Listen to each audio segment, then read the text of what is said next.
So hello and welcome everyone to our weekly newsletter titled Bitcoin Optech newsletter, where we go through this newsletter and discuss and share our opinions and thoughts.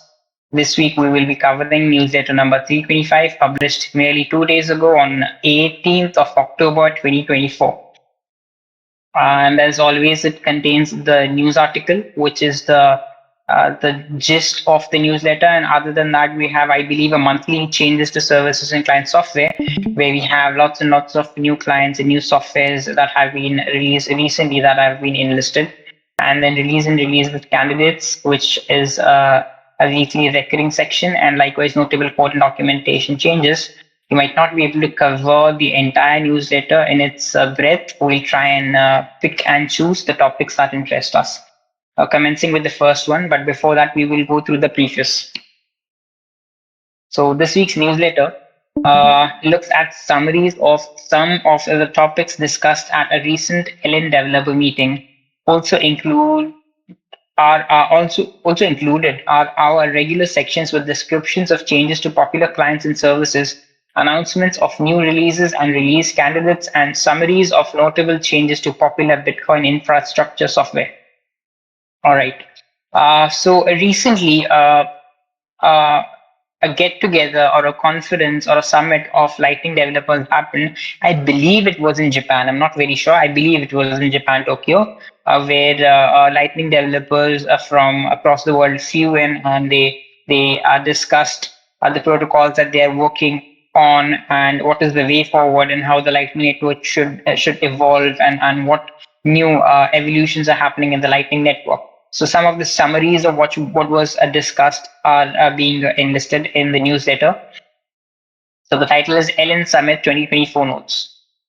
Ola Uluwa Austin Token posted to Delving Bitcoin a summary of his notes with the additional commentary from a recent Ellen developer conference. Some of the topics discussed included. So the first topic discussed is version 3 commitment transactions. Okay. Developers discuss how to use new P2P features, including truck transactions and P2A outputs, to improve the security of LN commitment. Transactions can be used to unilaterally close a channel. Discussion focused on various design trade-offs. So one of the discussions of that summit or that get-together was revolving around truck transactions, which are known as topologically restricted until confirmed transactions, or are also known as version 3 transactions. So these transactions are now a standard in Bitcoin Core version 28.0, whereas before that we had version 1 and version 2 treated as standard transactions, and anything other than that was considered non-standard. But now version 3 is also considered standard by Bitcoin Core version 28.0, and as per my knowledge, it is now also considered standard in Bitcoin Rust. I was just going through the newsletter. If I scroll to the bottom, it says that Rust Bitcoin 3450 adds V3 as a new variant of the transaction version following Bitcoin Core's acceptance of topologically restricted until confirmation transactions. So now Rust and Bitcoin Core both deem V3 transactions as standard transactions, and we have discussed what V3 transactions are, what policies are specific to them. So they adhere to all the policies of version 1 and version 2 transactions. In addition to that, they come with their own set of policies. All right. And I think you can refer to, I believe, BIP 431. If I'm not wrong, is it 431, 341? I don't remember. But there is a BIP assigned to it. You can go through the policies in that BIP. Okay. These one peculiar feature or policy of these transactions is that they implement that which is known as one parent, one child topology, right? So up till now, we are aware that version 1 and version 2 transactions can have up to 25 descendants in the mempool, or they can have up to 25 ancestors in the mempool. All right. So a version 1 and a version 2 unconfirmed transaction can have up to 25 descendants in the mempool, or up to 25 ancestors in the mempool. But version 3 transactions, which are known as topologically restricted transactions, as the name suggests, are restricted topologically. They are restricted to a one parent, one child topology. So a version 3 transaction, if it is unconfirmed, it can have only one unconfirmed descendant, or it can have only one unconfirmed ancestor. Okay. And a version 3 transaction cannot exceed 10,000 virtual bytes in size, and its unconfirmed child cannot exceed 1000 virtual bytes in size. All right. So these are some restrictions that version 3 transactions adhere to. Now these restrictions are pivotal when we talk about pinning. Okay. In the Lightning Network, there is a popular attack mechanism known as pinning. What's pinning? It's basically not allowing the other party in a Lightning contract to opt out of it. So basically, a Lightning channel is a channel between two parties, out of which any of them can abort the channel and force close the channel. You either mutually agree with each other with consent to close the channel, which is the right way of doing it. But for some reason, if one of the two counterparties turns rogue or one of the two counterparties goes missing, then the second person has the prerogative to move out or opt out of the channel by force closing it. All right. Now there is a certain mechanism known as pinning, which somebody can do. Like you can pin your counterparty in a Lightning network and prevent them from opting out of that channel. What exactly is that pinning? We've discussed about pinning in previous sessions. You can refer to the previous sessions, or you can just read the articles that are easily available on the internet as to what is a pinning attack on the Lightning network. All right, now there are multiple mitigations that were proposed and that have been implemented partially or completely to mitigate pinning attacks on the network.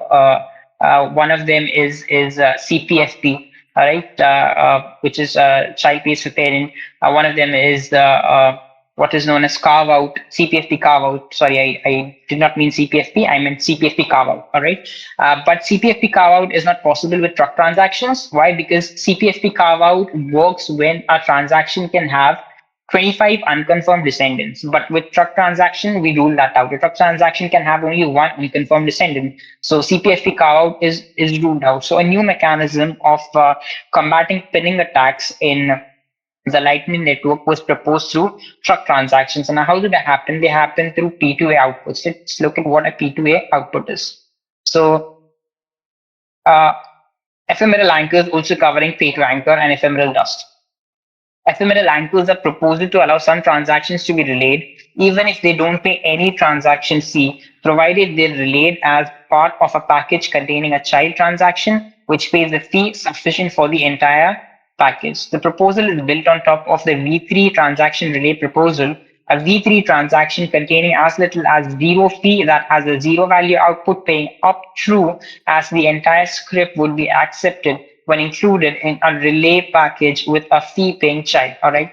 So how it happens is that, okay, and now basically in the Lightning Network, we have a funding channel and we have a funding transaction and we have a commitment transaction. So basically only two transactions happen on the chain, right? You have a funding transaction with which you initiate a Lightning channel, and you have a commitment transaction with which you close the Lightning channel and go back on chain. Everything between a funding channel and a commitment channel, everything between a funding transaction and a commitment transaction happens on the layer 2. All right. So what happens is that uh, when the commitment transaction, when the funding transaction is confirmed, on the basis of that, a commitment transaction is created. All right, and every single time the state of the Lightning channel is updated, the commitment transaction is also updated. All right. Now, when you update the commitment transaction, you don't broadcast it immediately, right? The current commitment transaction only represents the current state of the Lightning channel. I mean, you're just saying that if we decide to close the Lightning channel at this state, then this is your share and this is my share. Let's sign and agree on this, all right? But you don't broadcast it because maybe you might further update the channel, right? So when you pay for one cup of coffee, you update the commitment transaction. When you pay for the second cup of coffee, again the balance changes. When you pay for the third cup of coffee, again the balance changes, right? So when you pay for the first cup of coffee, you don't know how many more coffees the customer is gonna drink, right? So you don't broadcast it until and unless you're sure that you don't need Lightning payments anymore. That is when you broadcast the commitment transaction. So when you create the commitment transaction, you don't exactly know when you're gonna broadcast that commitment transaction, and that gives rise to a problem of fee estimation, right? Because the fee estimation keeps varying. So when you sign the broadcast and the commitment transaction, you assume that you might have to pay X amount of fee, but maybe by the time you broadcast it, the fee goes up exponentially, right? Or the fee goes down exponentially. So in such a situation, you need a mechanism to bump the fee, right? To bump the fee, because when you sign the commitment transaction, you determine X fee, but when you broadcast it, maybe the fee is X plus 2, X plus 3, 3X, 5X, whatever, right? So you need a mechanism to bump the fee of the commitment transaction. How do you do that? One of the ways of doing that is using uh, an ephemeral anchor. An ephemeral anchor. What's an ephemeral anchor? It's a zero output. It's a zero value output that pays to an opt-through script. All right. So to your commitment transaction, you attach one output. Okay, that output does not carry any value. That output does not even pay any fee. All right. So it basically does not pay any fee to the miners, and it pays to an opt-through script. What does it mean? It doesn't need any signature for somebody to gain control of it. Like anybody can spend that transaction on the network, but because it's zero value, there's no incentive for anybody to redeem that transaction. Now, what happens in a Lightning channel? If one person is preventing the other person from opting out of the Lightning network, all right, by a pinning attack, the other person has an output, a zero value output, right, to which they can attach a child and bump the fee so that they can broadcast the transaction, right? So the commitment transaction, both the counterparties can broadcast. Both counterparties have a set of commitment transaction which they can broadcast, right? And both of them have access to an ephemeral anchor or an anchor output which has a zero value and it pays to an opt-through script. So if your counterparty is preventing you from broadcasting your transaction, what can you do? You have a zero value output attached to your commitment transaction. You can just attach a child to that commitment transaction and you can broadcast it. Okay, so that can be used as a fee bumping mechanism. So that is how ephemeral anchors or anchor outputs are used to fee bump the outputs in a commitment transaction, and they act as a mitigation against the pinning attack. So this was one of the avenues discussed, because earlier what was proposed is a CPFP carve out, but that works with transactions that can have up to 25 descendants. But with V3 transactions, we ruled out that possibility. A V3 transaction, an unconfirmed V3 transaction, cannot have more than one child. So in this situation, we need another avenue to mitigate pinning attacks. CPFP carve out is not effective anymore. So another avenue is what? Having an anchor output, a zero value opt-through output, which can have only one child. So you attach a child to it, and you use it for bumping your fee bumping your commitment transactions, so that in case you are pinned by your counterparty, you can redeem your funds on the mainnet. Right. So yeah, and we've talked about this in detail. We've talked about anchor outputs, ephemeral anchors, and truck transactions in detail. So it's just that they met recently and they decided to talk about it. All right. So that was the first proposal of how to make the Lightning Network better and more potent. The second proposal is regarding PTLCs. Okay, we've talked about this as well. What's a PTLC? Let's first read the text and then we'll go over it. Although long proposed as a privacy upgrade to LN, as well as possibly useful for other purposes such as stuckless transactions, recent research in the trade-offs of various possible PTLC implementations was discussed. A particular focus was the construction of signature adapter using scripted multisig versus scriptless music too, and its effect on the commitment protocol. See next item. So PTLCs were discussed. What are PTLCs? Up till now, we know what are HTLCs. What are HTLCs? They are hashed time lock contracts. How do hashed time lock contracts work? So basically, if uh, Alice is paying some amount of money to Carol over the Lightning network via Bob. Okay, so there's a Lightning channel between Alice and Bob, and there's a Lightning channel between Bob and Carol, and Alice wants to pay to Carol. How does it work in this situation? Carol, who is the end recipient, will create a pre-image, will generate a secret, and Carol will hash that secret and give it to Alice. Okay, Carol will hash that secret and give it to Alice. Okay, now Alice will park some funds in a two of two multisig transaction between Alice and Bob, and Bob will do the same in a two of two multisig transaction between Bob and Carol. Now, if Carol wants to redeem those funds, Carol will have to furnish the pre-image of the hashed of the hash that she has handed over to Carol. All right. So you create basically a Lightning Network. You generate a secret. You hash that secret, and you give that secret to the person from whom you want funds. Okay. And when you receive funds as a proof, you show the pre-image to ensure that you are the right beneficiary of the transaction. So that's a hash time lock transaction. And anybody who wants to study further in detail can go into HTLCs. We've covered this when we did mastering the Lightning Network at Bitshala. Me and Shian did it. And if you want to understand it deeply what hash time lock contracts are, then probably you can look it over here. And there are a lot of articles available on the internet. Okay, so that's basically what it is. You generate a secret, you hash that secret, you give that secret to the payer.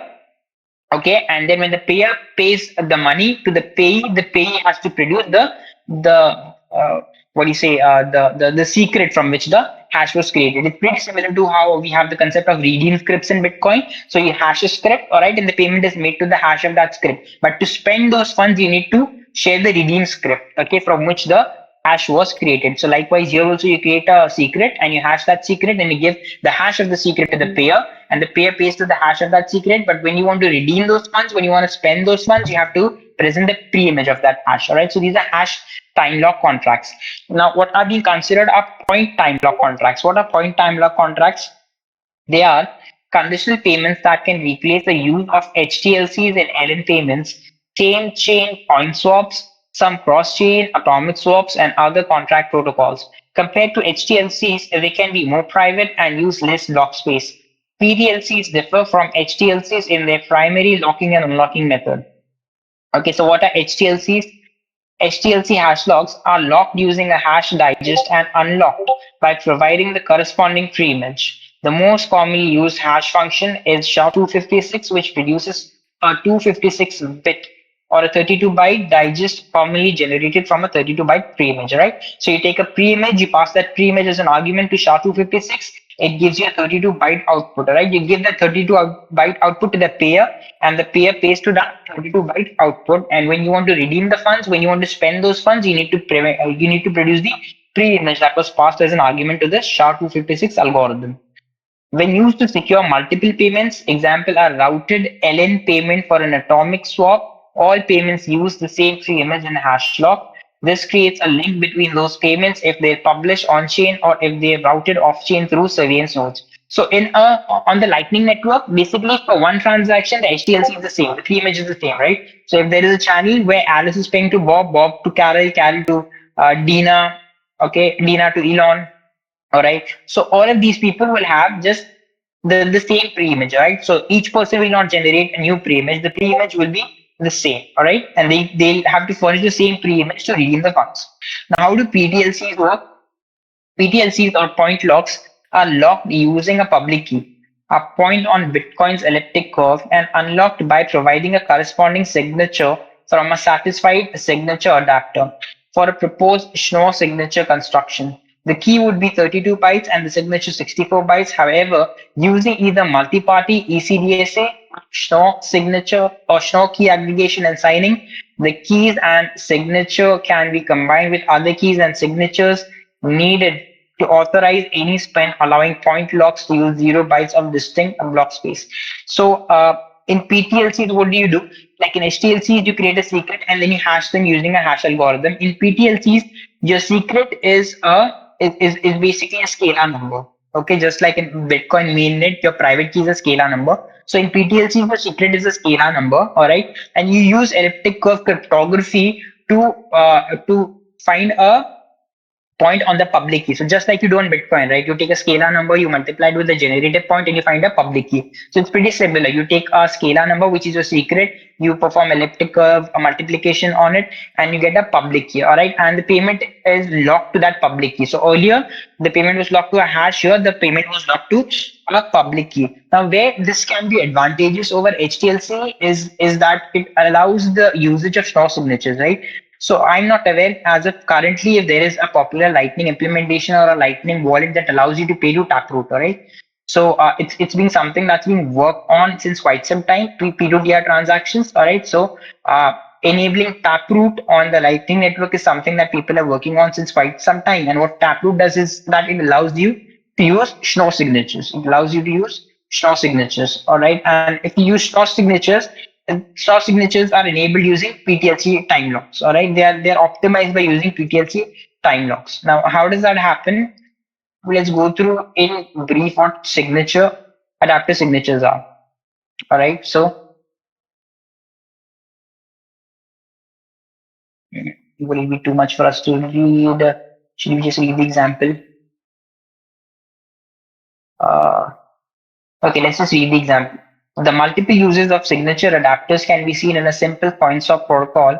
For example, Alice can give Bob an adapter for an unsigned transaction that promises to pay him 1 BTC. An adapter by itself can't be used as a BIP 340 signature, so Alice hasn't paid Bob yet. What the adapter does provide Bob is a commitment to Alice's hidden value. This commitment includes a parameter Bob can use to create a second adapter that commits to the same hidden value as Alice's adapter. Bob can make the commitment even without knowing Alice's hidden value or his own signature for that commitment. Bob gives Alice his adapter and the corresponding unsigned transaction that promises to pay her 1 BTC. All right. So without going into too much of detail, what this does is basically, I thought that we would have an example to understand. If we don't have, then I'll probably have to summarize it.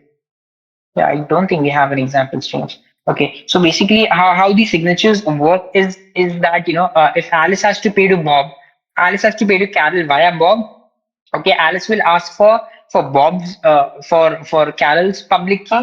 Okay, and Alice will ask for Bob's public key, and Alice will aggregate those public keys, and Alice will ask for Carol's signature, and Alice will ask for Bob's signature, and she'll aggregate those signatures, all right? And when she pays to Bob, Bob will take that signature and extract only his part of the signature, okay, only his part of the signature and sign the transaction, and then the remaining signature Bob will pass over to Carol, and Carol will use her part of the signature to sign the transaction. All right. So that is how this works. Basically, it allows you to aggregate signatures, and what this can enable is that it can allow multi-party contracts. Right.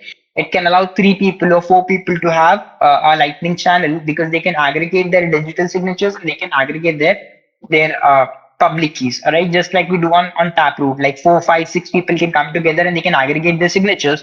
And when they're making signings on chain, at that time it appears as if, I mean, you can't distinguish whether one person has signed it or 5 people have signed it. All right, so PTLCs basically are a step towards enabling taproot transactions on the Lightning Network to avail the benefits of Schnorr signatures and signature aggregation. So this was another proposal that was discussed during the summit. And the third one, how many more do we have?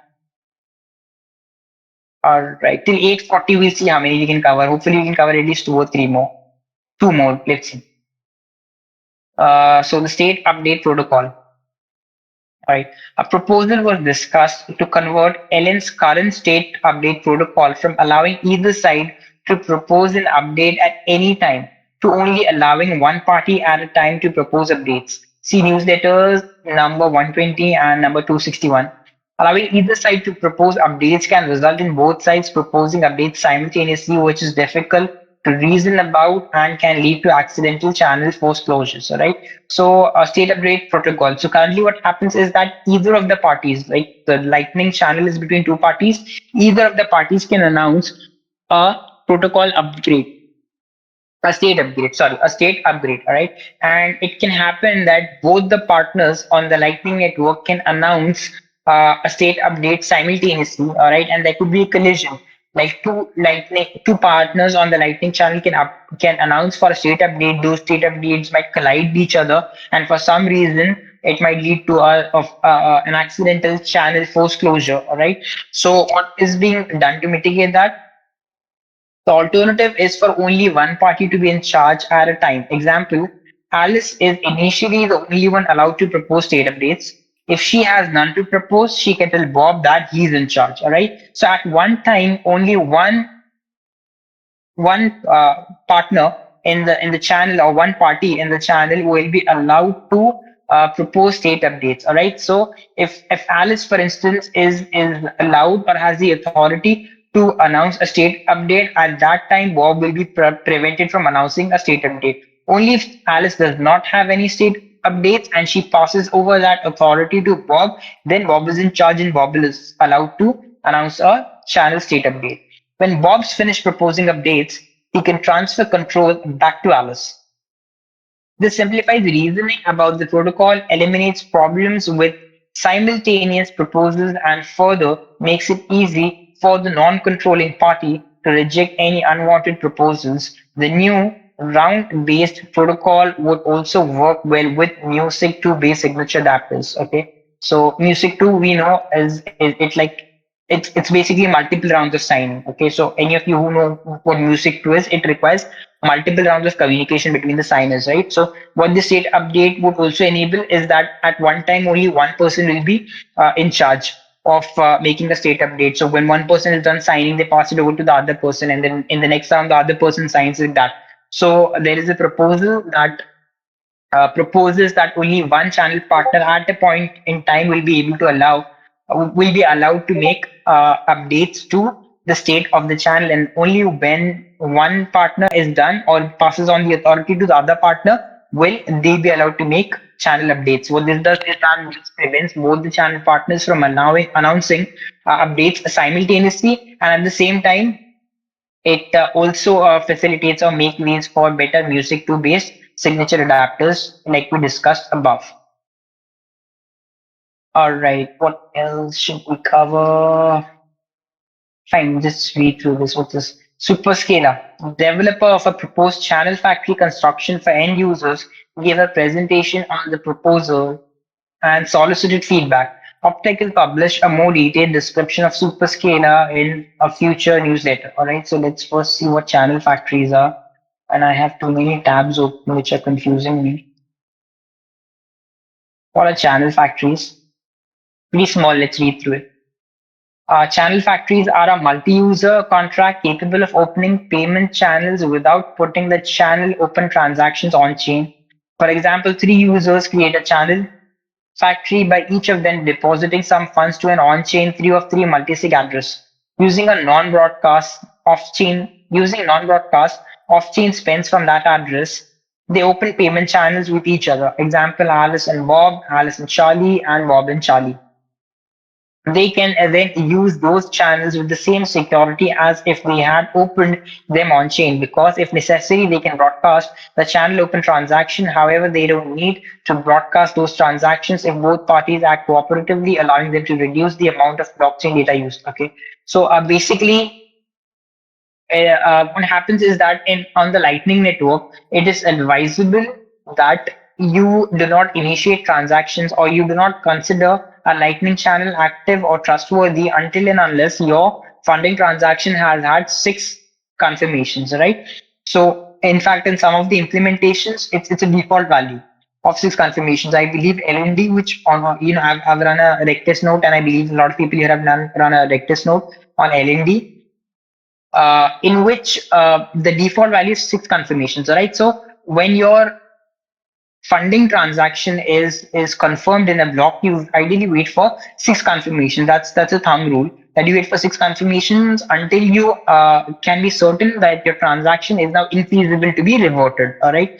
And that is why you broadcast your funding transaction to the mainnet, and after it is broadcasted to the mainnet, and you have 6 confirmations, then you're sure that your counterparty in the Lightning Network cannot cheat you. All right. Now, what these channel factories, what do they propose is that an example has been given that 3 people come together and they deposit their funds in a 3 of 3 multisig address, right? They've just deposited it, all right? So they create a transaction, they sign the transaction, they don't broadcast the transaction, meaning the transaction is not broadcasted to the network, all right? Only these 3 people are aware that such a transaction exists, right? And on the basis of that, they can now initiate Lightning channels between Alice and Bob, Alice and Charlie, Bob and Charlie, all right? So all these 3 participants have initiated Lightning Lightning channels between each other, all right? So for a Lightning channel to exist, it is not necessary that uh, your funding transaction should be confirmed on the blockchain. All right, your funding transaction just needs to exist.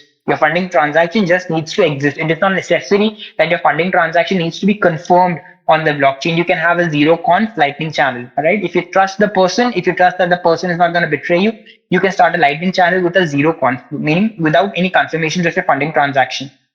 So this is something similar to that. There were three people trust each other, right? As it mentions, cooperatively. So if you're sure that all the other participants, other two participants will cooperate with you, you trust them, then you can create a 3 of 3 multi-sig address. You can park your funds in it. You cannot broadcast it, all right?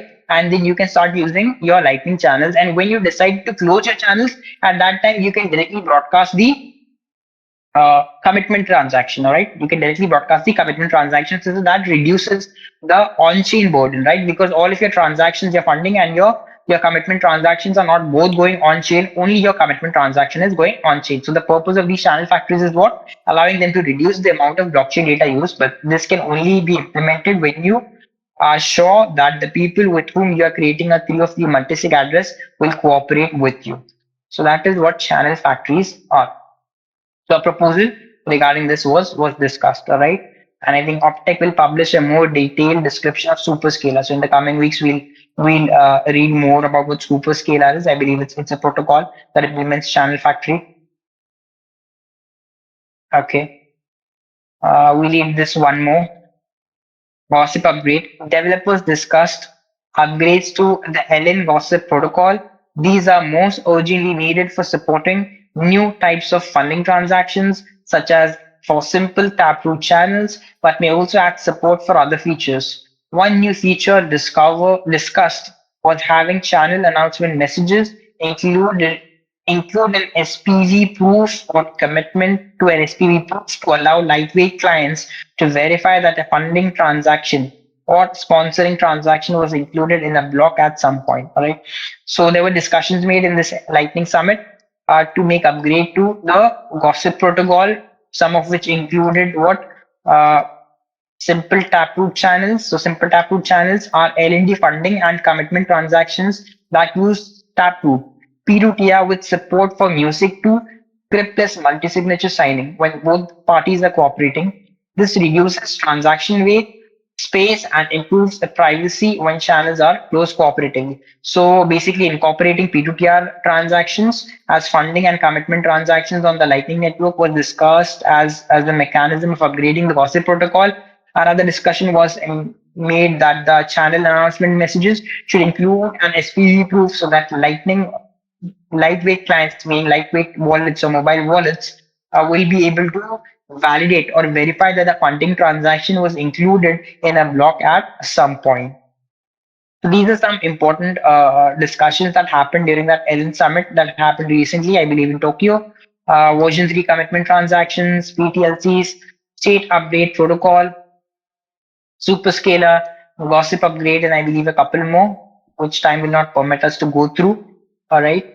So we'll call it quits for the news section, and we will go to the changes to the services and client software section. All right. Anything to say or share about the news article? Any comments? All right, cool. No worries. Even if you all have any questions about the news section while I'm going through the changes to services and client software, please feel free to interrupt and ask, or you can post in the chat section. So a lot of new proposals and a lot of new, not proposals, but a lot of new services and client software were released recently, many of which are talked about here. We will not be able to cover all of them in detail. All right, we'll probably cover DATUM a little in detail, 5 to 7 minutes, and Ashiguru wallet a little in detail, 5 to 7 minutes, and we'll just read through the others. Coinbase, the first is Coinbase adds taproot send support. Coinbase Exchange now supports user withdrawals sent to taproot batch 32M address. This is pretty straightforward. If anybody uses Coinbase for buying bitcoins and then they transfer it to their self-custodial wallet, so basically now Coinbase supports Taproot. So if you're using a wallet that has a Taproot feature, then you can avail Taproot benefits while withdrawing your funds from Coinbase and withdraw it to a BESH32M address. Dana Wallet released. Dana Wallet is a silent payment wallet focused on the donations use case. the developers recommend using Signet and also run a Signet fossil. So we talked about what silent payments are in brief on a few sessions preceding to this one. And those people who want to understand in detail what silent payments are can go here and read this. And I'm sure there are other articles in content. In fact, you can go through the entire BIP, right? It has the BIP now 352. You can go through the BIP. Okay. Uh, so a wallet has been developed that supports silent payments. All right. So yeah. What's the next one? Kyoto BIP 157, 158 light client release. Kyoto is a Rust light client using compact block filters for use by wallet developers. We know what compact block filters are. We've talked about them in detail. We know what compact blocks are, what compact block filters are. So now there is a wallet called Kyoto wallet. It is written in Rust. It's a light client, meaning a mobile wallet that uses compact block filters for use by wallet developers.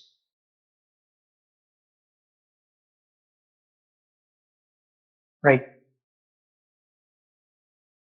DLC market launches on mainnet. The DLC-based platform announced mainnet availability for its non-custodial trading service. What is DLC? Discrete clock contracts. I'm not aware exactly what these contracts are. Cool. We have now Bark Arc implementation announced. The second team announced the Bark implementation of Arc protocol and demonstrated live Arc transactions on mainnet. What's Arc? For those of you who don't know what Arc is, it's a layer two protocol. It's a layer two protocol, just like we have the Lightning Network. The primary difference is that the Lightning Network at this point in time facilitates transactions between two parties on the Lightning Network, right? So only two, they can only be two parties in a Lightning channel, whereas Arc allows multiple people, tens of people, hundreds of people, even thousands of people to share UTXOs and make transactions on layer two. You can read in detail how Arc works. All right, and is basically Bark is a protocol. Arc is a protocol, Bark is a client. Bark is a client that implements Arc protocol, right? So Arc is a trustless joint pool style protocol where a large number of users share a UTXO by accepting a counterparty as a cosigner on all transactions within a certain time period, right? So basically, this is a layer two protocol, just like the Lightning Network, where hundreds or even thousands of people can share a UTXO and make transactions on layer two. And any person who wants to opt out of this layer two contract can opt out. Like it's not necessary that all people, all participants need to opt out. If there are 10,000 people, then all of them need to opt out. Now, if one person wants to opt out, then they can opt out with their share of the UTXO. Phoenix version 2.4.0 and Phoenix D version 0.4.0 released. The Phoenix version 2.4.0 and Phoenix D version 0.4.0 releases add support for the BIP36 on the fly funding proposal and other liquidity features. See podcast 323. Phoenix is a wallet, we all know. So basically, a new version of this wallet has released which supports BIP36. What is BIP36? On the fly channel funding. All right. Payments sent to mobile wallets often fail because the recipient doesn't have enough inbound liquidity to receive it. We add a mechanism to create an on chain transaction on the fly before relaying such payments, which allow them to be relayed once the on chain transaction is accepted by both players. All right. So, this is what the concept of blip 36 is. If anybody who's interested in digging deep can go and read this blip. Just like we have blips in Bitcoin, we have blips uh, in the Lightning Network, and Phoenix is a client of the Eclair protocol of the Lightning Network. So just like we have CLN, we have LND, we have Eclair, and Phoenix is the most popular client that is built on top of Eclair. All right. So we've covered what we have to. We have like 15 minutes with us. Let's just spend 5-6 minutes with the two. Sorry. With the two services or the two client softwares that we intend to talk about. I will, in brief, go through DATUM, and Bala will, in brief, go through Ashiguru. That works, Bala? You there? Yeah, yeah. Okay. Yeah. All right. Fine. Let's talk about what DATUM is. So DATUM stands for decentralized, alternative, templates for universal mining. Okay, what is it? It basically is a protocol. It's a software that allows Bitcoin miners to create their own templates. All right. So when you are a miner, you create a candidate block, right? You have a mempool, you select transactions from your mempool and you include it in a candidate block and you start hashing your candidate block, right? That's what all miners do. All miners across the world, they have their mempools, they select transactions from their mempools, they put those transactions in their candidate blocks and they start hashing them, all right? And the one who gets the right nonce, he announces his block and his block gets appended to the blockchain, all right? Now, this is how Bitcoin mining started, and this is how it was supposed to be. But things did not stay that way for long.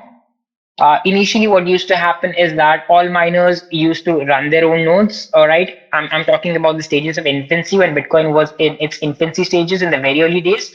All right, a bunch of cypherpunks who wanted to fix the money and fix the world ran their own nodes. They believed in this internet money that people laughed off, and they ran their own nodes and they used their own CPUs to mine in their own transactions. Okay, and back then the concept of mining pools was foreign. Slowly and gradually, as Bitcoin started gaining more validation, more credibility, more and more people started getting interested in Bitcoin, and more people started to decide to mine Bitcoin, right? And if any of you know how the Bitcoin mining ecosystem works, is that the greater the hash rate, the higher is the difficulty. So the more the number of people that are mining Bitcoin, the higher is the difficulty, right? So initially it was just a bunch of cypherpunk guys who were mining a Bitcoin sitting at their homes or in their garages on their CPUs. But as Bitcoin started becoming serious, as people started taking Bitcoin seriously, more and more people started adopting Bitcoin, more and more people started mining Bitcoin. And back then the best way to earn Bitcoin was to mine Bitcoin. And as more people started mining Bitcoin, the difficulty went up. All right. And when the difficulty goes up, the variance also goes up, right? So if you're a solo miner trying to mine Bitcoin, in today's time, you might spend your entire life trying to mine Bitcoin and will never be able to mine Bitcoin, right? But you'll incur costs. Your costs do not vary. Your costs are stagnant, but your earning will vary, right? You have to pay your electric bill, you have to pay for your bandwidth, you have to pay for your CPU, right? But if you're mining with a single ASIC that even has 90 terahashes per second today, you might spend your entire life and never get a block. So a solution for that was that let's get together and mine, right? Let's create a pool. Let us all, or let a bunch of Bitcoiners get together, all right, and contribute their hash rate and start mining. Okay, so we're a group of Bitcoiners. Let's get together. Let's share our hash rate, and if any one of us finds a block, we share the reward. All right. So if I'm mining alone, the chances of me finding a block are very little. But if 100 people are mining with me and all 100 of us decide uh, unanimously that even if one among us gets a block, we will share the reward. Then the possibility of you getting a reward or the variance reduces exponentially. All right. So even during the initial days, but the templates were created by the miners itself. All right. So the miners decided that we will work together in a common pool such that even if one of us mines a block, we will share the reward. All right. So the only concept of the pool was sharing the reward. All right. The only responsibility of the pool was that the pool will keep a track of how much work which miner is doing. And when any of the miners find a block, they will distribute the shares accordingly. They will distribute the reward accordingly. That is it. But slowly and gradually, as mining became more and more difficult, it became more and more difficult for people to mine at their homes, right? And it became more and more difficult for home miners to compete with mining companies because mining then went mainstream, and like big companies listed in the Chinese stock market or companies listed in the US stock market, they started looking into mining as an avenue of business, right? And companies like $100 million companies and even companies that might be worth billions of US dollars of market cap, they started venturing into Bitcoin mining, and then it became absolutely impractical for home miners to compete with these mining companies. And after that, the concept of solo mining almost like dwindled, and the only option people had was to mine with pools, right? And now when you're mining with pools, because the corporate companies control majority of the hash power. You, as a home miner, you can't compete with them in ramping up the infrastructure. They started imposing their power, and they took away the sovereignty of the home miners or the remote miners, and they started imposing their own templates. Okay, so it started with stage one, people mining solo in their own CPUs. Stage two, people mining together in a pool, but using their own templates. Stage three is when the corporate companies started coming into the picture, and the corporate companies started enforcing their power or the authority to subdue the sovereignty of remote miners. And then the corporate companies became so big that they said, hey, we are the ones, only we have the right to decide what goes into the blockchain and what does not go into the blockchain. We are the ones who will create the blocks. Miners will no longer have any say in that. Okay, if you want to work with us, we will create the blocks with you. And slowly and gradually that became the norm, and today that is the norm. It is the mining pools that create the block templates, and the miners have no say in it. Majority of the miners, 99% of the miners, don't even know what transactions they are mining. Like they have absolutely no access. A candidate block is created by the mining pool, and the miners are just asked to hash it. In most cases, they don't even know what transactions they are hashing. All right, so like mining pools started enforcing or imposing more and more power, and eventually the miners were just reduced to hash sellers. You are just selling your hash to a company in Beijing or to a company in Texas, and you have absolutely no idea what transactions are included in the chain. I mean, that mining pool can even accept an out of band transaction, and you have no idea. All right, so this was getting prominent, and then there were concerns in the community about how this can be very, this can be harmful to the Bitcoin mining ecosystem, because currently statistics have shown that almost 65 to 67% of the hash rate is controlled by two mining companies, either directly or via their proxies, and almost 70 to 75 blocks that go on the blockchain are decided by two companies. So basically, it's a bunch of people sitting in Beijing and a bunch of people sitting somewhere in USA decide what 75% of the blockchain will look like, which is very tragic. All right. So what Datum does that is Datum challenges that monopoly or that duopoly of the miners. And a datum is basically a protocol that allows the miners to create their own template. So if you are sitting in your house and you are a Bitcoin miner, you can gain all the benefits of mining with a mining pool despite choosing your own template, right? You can take your own decision. You can decide what transaction you want to mine, what transaction you don't want to mine. You can run your own node. You can choose your own client implementation. You can configure your own node policies. You can decide what the candidate block should look like. And despite that, you will get all the benefits of mining with a mining pool. That's what Datum does. So basically, Datum is not doing something new. It's taking you back to where Bitcoin mining started from. So Bitcoin mining started as the cypherpunk movement. Then like the corporate companies overtook it. What Datum is trying to do is return the power back to the miners. Okay, so this is how mining currently happens. Okay, so you can see that these are a bunch of ASICs. Let me zoom a little. Okay, so these are right. So these are miners. Okay, these are miners. Let's say one, two, three. These are 10 miners. Okay, and all authority or power that the miners have today is just provide hash power. The miners have no other say. The miners have no other say. They are just selling their hash rates. Okay, and this is starting version one. Starting version one. Okay, what happens is that runs nodes and peers with Bitcoin. So it's the mining pool that will run the node. Okay, it's the mining pool that will have the mempool. It is the mining pool that will choose the transaction. It is the mining pool that will design the block templates. The miners are just reduced to hash sellers. They have absolutely no say, and the corporate companies have literally taken all the power and control away from the miners, which is very concerning. What Datum does is that Datum gives you all the features of all the benefits of mining with the pool without taking any of the authority, prerogative, or decision making ability that you have. Okay, so this is what Datum does here. All right. So if you are a miner, okay, these four miners, let's say four A6 are four miners, okay, the miner themselves will run the nodes and peer with Bitcoin networks. The miner will build their own mempool. The miner will choose their own transaction. The miner will design their own block template, and the miner will provide the hash power. What will the pool do? The pool will only coordinate the payout split. All right. The pool's job is to only keep a track of how much work which miner is doing, and when any of the miners find a block based on the work that the miners have done, the pool will just distribute them their funds. All right. So this is what is happening currently. All right. Everything, all decisions are being made by the pool, and the miners are helpless. They are just selling their hash power. What Datum aims to do is all the decisions will be made by the miners, and the pool's only job is to give out the money, to coordinate the pay split. All right. So if you have time, you can read this article. You'll find it on Ocean's website. We don't have to time to go through it. I just wanted to highlight one thing. I just wanted to talk a little about Jason Hughes, who's the lead developer of Datum. I believe it deserves a lot of credit. He's made a revolutionary product in a very small amount of time. And from what I am aware, Jason Hughes is the only developer. So it's not that a team of lots of developers were working on this.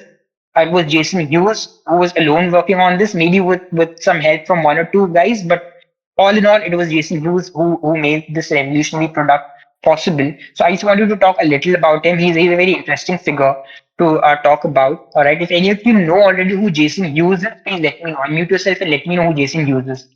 Has anybody heard of him?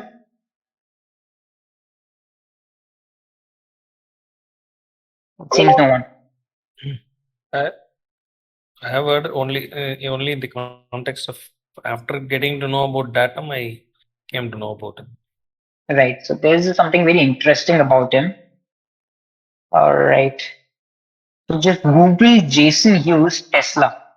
Okay, and you'll find a lot of articles, but let's click on this one.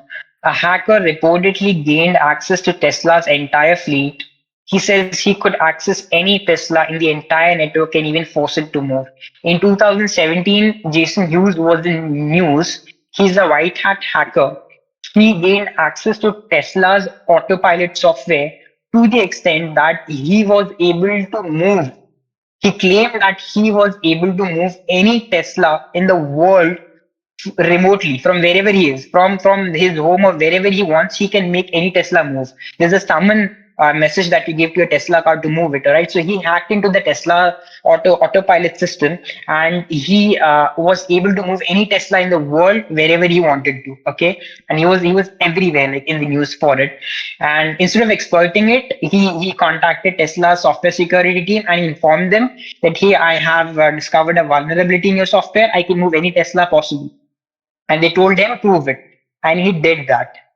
So Hughes told Electric that he pulled the hack off by discovering an escalating series of weaknesses in Tesla's fleet management systems.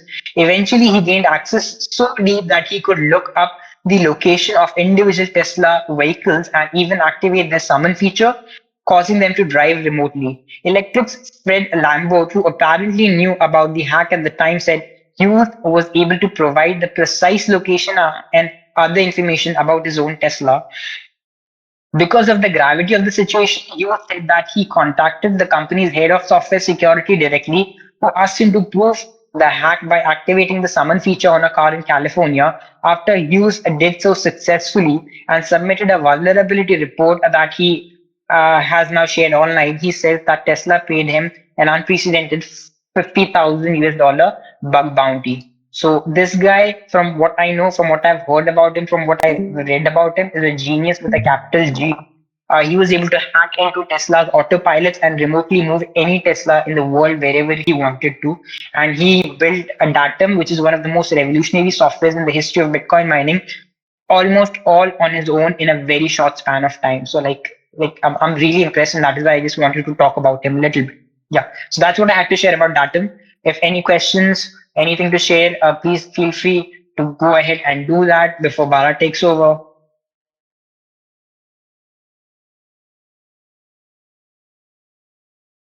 Right. If nothing to share, then Bala, how are you? Are you gonna share your screen, or should I share my screen? You can just open ashigaru.rs. Ashigaru. Okay, that is how it's pronounced. Ashigaru. Yeah, .rs. yeah, You can see my screen, right? yeah. Yep. So yeah, this uh, why is this particular wallet in the news? because it's somebody anonymous set of developers have forked Samurai's code base and have spun up this new wallet. So as you all, I hope most of you would have known about the Samurai news. Um, the DOJ in the US has shut down that wallets and the services associated with it. But the wallet exists and you can use it. Only a few services that the wallet provided are no more accessible. One of them is a coin join facility called as Whirlpool. So so yeah, because the developers have been arrested and they are awaiting trial, that particular team will not be in a position to continue developing the Samurai Wallet app. So a set of anonymous developers have forked the code and they have added a few features to it and they have released it. This wallet is like it's now available only for download via Tor. You cannot get it anywhere else. There is no, it's not available in any app stores. So you'll have to go to their Tor site and then download the APK. And you should strongly, before installing it, you should strongly verify it. You should definitely verify it. They also have the source code. You can compile from source also, and you can go through the source code. It's fast and MIT license. So yeah, that is the background. And and what why is this wallet should be of interest to it to anybody? Like it's Samurai was one of the most advanced and well built wallet, mobile phone wallet. They had many advanced and strong privacy focused features. Like before 4 years ago, it was one of the only wallets in this space that was offering people coin control. Like most of the wallets will show you an aggregate balance, but not your UTXOs. Samurai wallet had this feature. It will list you your UTXOs, and Ashikaru also continues that tradition. And another important privacy centered focused feature is that you cannot use this wallet without your own node. So you need to connect this wallet with your own node. There are no public Electrum servers that you can connect to while using this wallet. So it That is is interesting. compulsory that I wasn't aware of that. That is interesting. Does any other wallet exhibit this feature, or this is unique to this wallet? no, I don't think so. It is unique to this wallet. You need to run your own node in order to use this. You cannot even open the wallet without connecting to your own node. So once you open the wallet, it will ask you whether you want to work with the mainnet or testnet. After you choose the network, then it will directly take you to the screen where you will have to enter your nodes details and you'll have to pair it. So so once you pair it, then you can go about restoring from your seeds, or you can create a new wallet and then continue. You can pair it with your hardware device as well. No, it is not meant to be. It will not handle PFBT, so you cannot use it with your hardware devices. So So basically, yeah, yeah. basically the Samurai guys don't sort of don't believe in hardware wallets. So Okay. yeah, so they are of the opinion, they are of the strong opinion that you don't gain much by using a hardware wallet. It would be rather you can have a dedicated phone and use it. Install a decent app like Samurai or Rashigaru in it, and then use it, which they say that is much more secure and has much more features. Their argument is that the kind of features that you compromise on for the security that you get from a hardware wallet doesn't compute, or you don't gain much. So that's their argument. Right. Thanks a lot for sharing, Bala. Anybody has any questions? Yeah. And it has many other features like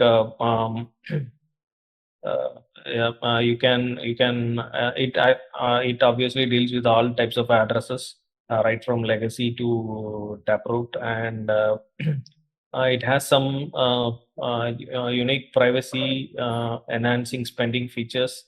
One is called as a ricochet, where you can construct a transaction and then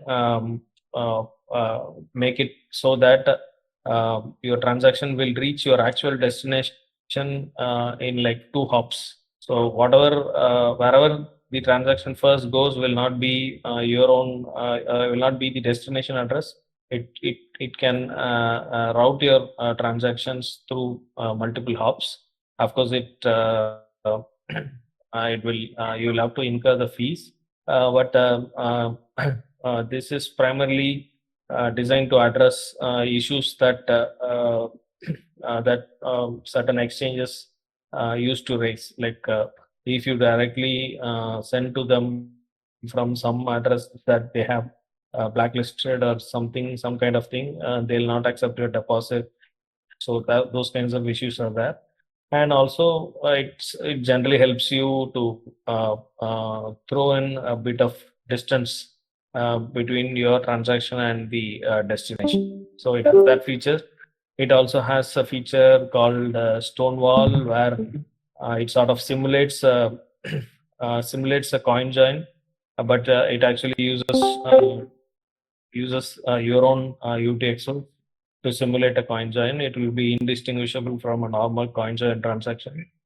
So it has those features. So yeah, so the wallet is heavily focused towards preserving privacy. You can download it over Tor, try it out. Yeah, but you need to have your own node to use it. Right.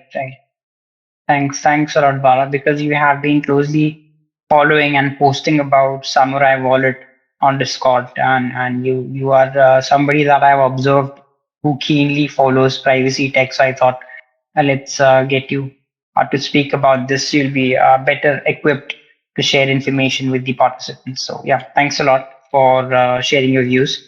If anybody has any questions about the session in general or about Ashigaru Wallet, that's how it's pronounced, then please feel free to unmute yourself and ask the questions. If none, then the session's over from my side. Feel free to leave, and thank you all for showing up.